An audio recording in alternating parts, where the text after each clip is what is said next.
Good morning, day 4. We were at campsite 56. There's Dell getting some breakfast. And it is quite a big space here. Like a lot of places, not a whole lot of flat to put your tent, but my spot was right there. I think Dell took some pictures of the camp setup. I'll put those in. Right across the trail from the campsite, you have these bare cables. You can see them in the light. I don't think that'll come through, but they're there, trust me. And then your water source is right across the way down this little path, and it's absolutely beautiful. It's a really nice flowing river. I jumped in and took a bath last night. And when I say jumped in, I sat in it very gingerly because it was quite cold. But yeah, we could hear the sound of this river all night long. So added quite a bit to the ambiance of the campsite.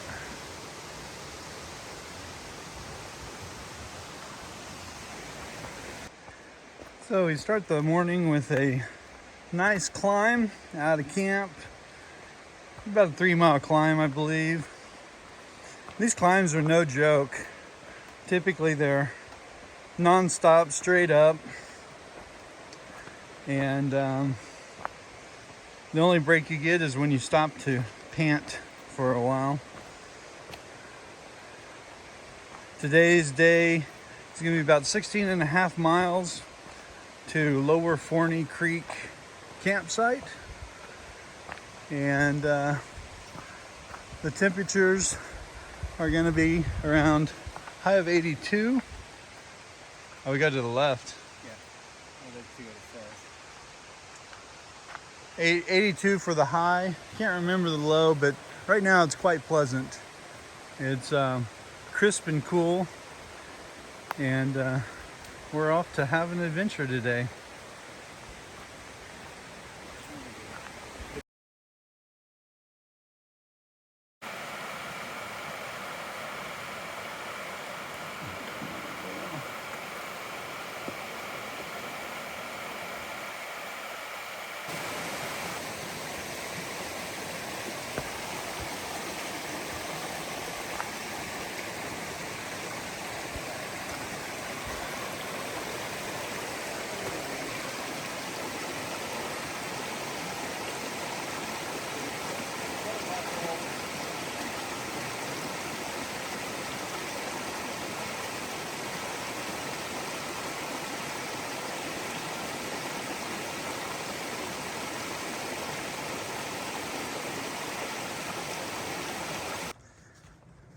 So we just finished our break after the grueling 3.5 mile climb and had a nice long break.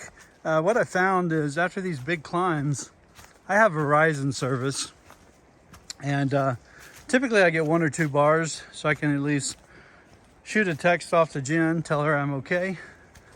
And one thing we don't have at those peaks here in the summer is a view.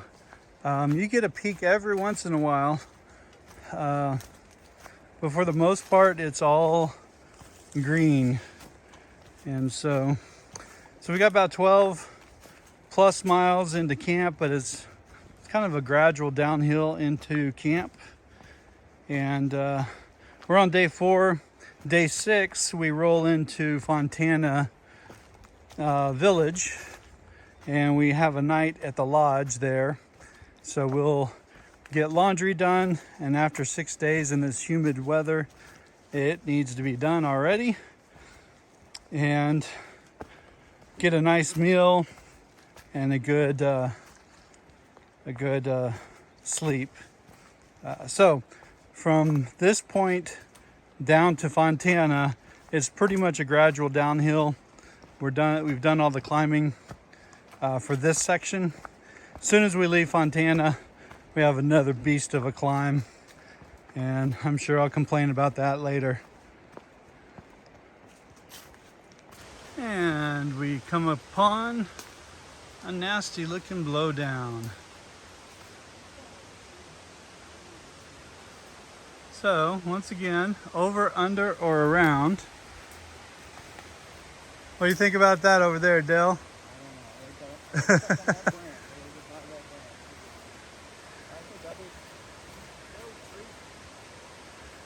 Huh. What am I gonna do? Hard to say from here. Yeah. All right, I'll let you know what we decide. So I cleared a couple branches out and I stepped up onto that tree. This one was tough because it was slanted and slick. And then I jumped down, but there was a knob I could put my foot on. Dell, you went around. How was that? That was a maze. I thought you were going to say it was amazing. Maze. He had to take his pack off. I didn't have to take mine off, which is usually the opposite. All right, and we're off. A little overgrown. Guys, I'm 6'3", and this is taller than I am.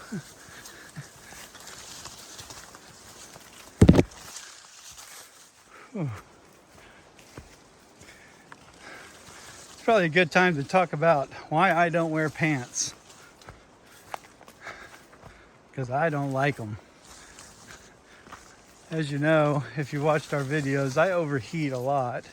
Pants are bad for that. There's a couple times on this trail so far I wished I had pants. Now's one of them. And a long sleeve shirt. But man, has it been humid. And I still prefer to get scratched up and having to double tick check my legs each day, a couple times a day actually. Just a personal choice. It's probably not the right decision for most people. Most people should wear pants and a long sleeve sun hoodie type thing. Nobody's been on this trail today. It's probably 10:30 or so. I'm clearing cobwebs for Dale back there. Silk blazing. It's fun. Got a new silk shirt.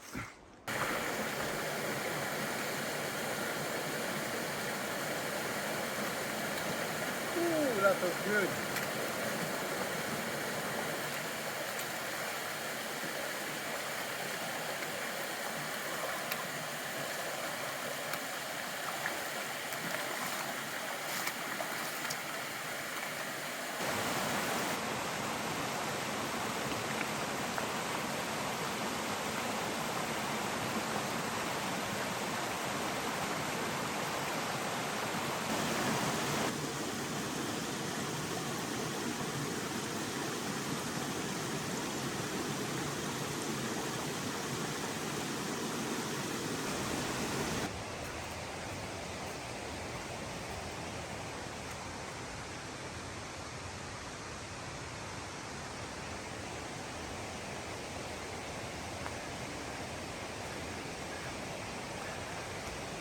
Look at the size of this thing.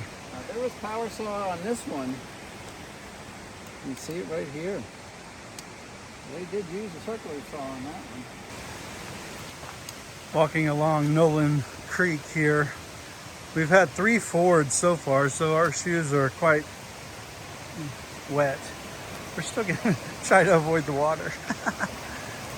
But once we get over here, I want to show you for the past, I don't know, half mile or so, there's been a lot of trail work done recently, and a lot of that high brush that we were walking through has been pulverized, as you can see. So trail maintainers in the Smokies, thank you very much for all you do. This is thankless work, but it is appreciated. You can see all this stuff cut down. And the trailhead for this trail is maybe 6 miles up. So it would be pretty incredible if this has been maintained for that whole 6 miles.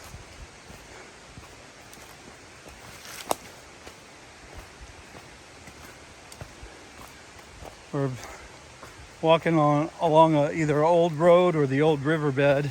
There's quite a few rocks, or there were. Now, as soon as I pull out the camera, it cleans up.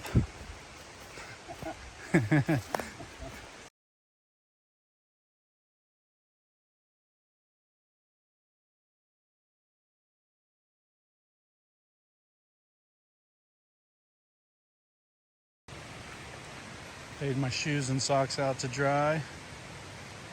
We got a butterfly farm. Guess they're getting the salt off there, maybe.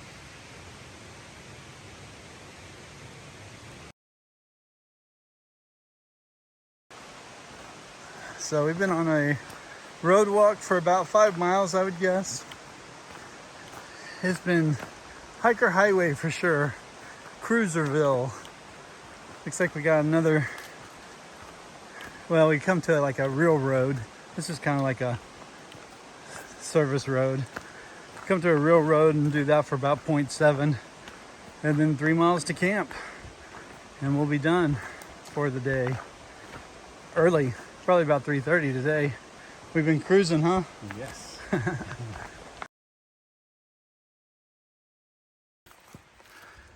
got a weak signal on Google 5. So there was a bit of confusion just now when we came off Nolan Creek and we take a left across the bridge. The GPS on Far Out is all wacky there, and it doesn't look like you're where you need to be, but you are. And then you take a left across the bridge, and then you follow this road for 0.7. There's actually, once again, the comments in Far Out give you a great glimpse of what's going on. Someone addresses it in the comments, but we still questioned ourselves. But we're here in the 3 o'clock, 2 o'clock sun. It's hot, but we only got about 3 miles to go. All right, you follow that road, and there's some barriers so people can't drive, which is why I believe they call this the Tunnel to Nowhere. Oh, there's a nice breeze coming out of it. We need that. Oh, cool us off. It's probably over 80 degrees today, so in the direct sun it's pretty warm.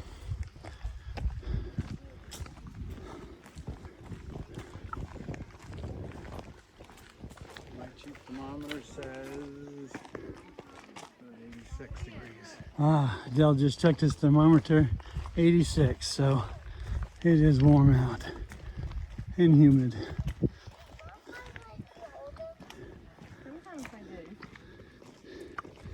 More butterflies. Hello.